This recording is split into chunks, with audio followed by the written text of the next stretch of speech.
Maayong adlaw mga bay, Bisdak sa Luzon here. Kumusta mga bay? Hope nasa mabuting kalagayan tayo ngayon. Ang pag-uusapan natin ngayon mga bay is ang Marilaki, also known as the Deadly Highway. Bakit nga ba maraming mga motorista ang pumupunta or dumadayo dito sa Marilaki? Despite na ito'y tinaguri ang the Deadly Highway and even hinihigpitan ng mga otoridad ang pagbabantay dito. Tara, isa-isahin natin mga bay.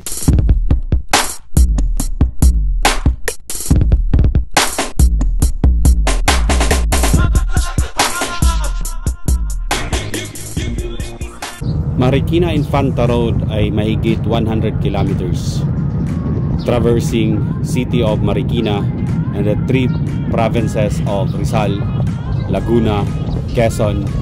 Kaya ang acronyms niya mga bay, Marilaki. Pero sa iba, ito'y tinatawag na the Deadly Highway. Bakit? Dahil iiyak ang isang linggo mga bay kung walang aksidente na mangyari dito. Pero bakit dinadayo pa rin to ng mga motorista at binabalik-balikan ng mga riders? Una, pagkain at ang sarap ng kape barako nila mga bay. Bulalo soup, mapawaw ka na lang, at marami pang ibang local dishes. Restaurants are available along the way and ready to serve you at reasonable price. Sa Real Quezon naman, fresh seafoods naman mga bay, wherein pwede kang magpaluto sa mga beach resort doon sa area mga bay. Pangalawa, the sceneries. Marami kang makitang overlooking views like mountains ng Sierra Madre. Kung maaga kayong mag-take off sa Marikina, pagdating nyo ng Rizal or Laguna, you will witness sea of clouds. It's very relaxing mga bay, especially puro green ang makikita ng mga views or yung mga bundok mga bay.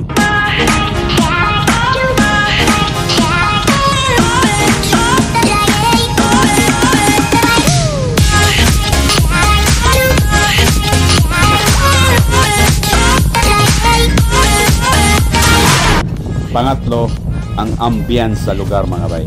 Malamig, especially pag malapit ka na sa Infanta. You will feel the cold wind blowing through your skin, and sometimes you will experience almost zero visibility dahil sa fog. Sabi nga nila, mayroong sariling weather system ang Marilaki mga bay. Pang-apat mga bay, the road itself. Ang ganda ng daan, kaya ang daming riders na pumupunta dito. The unlimited twisty roads and the wind will blow your stress and worries away kahit papaano.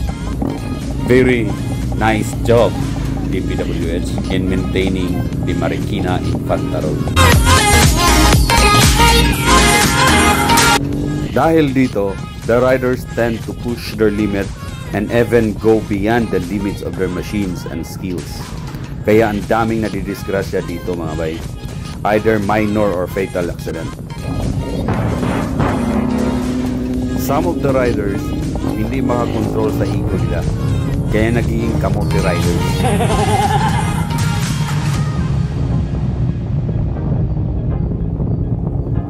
Sa ganda ng daan at mga twisties mga bay, ginagawang racetrack ang Marilaki. Mag-racing ang mga kamote riders. Kunting mali mga bay, mandamay pa ng iba. Sana po pag-uukulan din ito ng pansin ng mambabatas natin. Kung nabigyan nila ng pansin ang BIMC na once a year lang mangyari, sana bigyan din ito ng pansin dahil almost weekly merong aksidente dito. Alright mga bay, have fun in your rides and road trips. God bless and enjoy the rest of the video mga bay.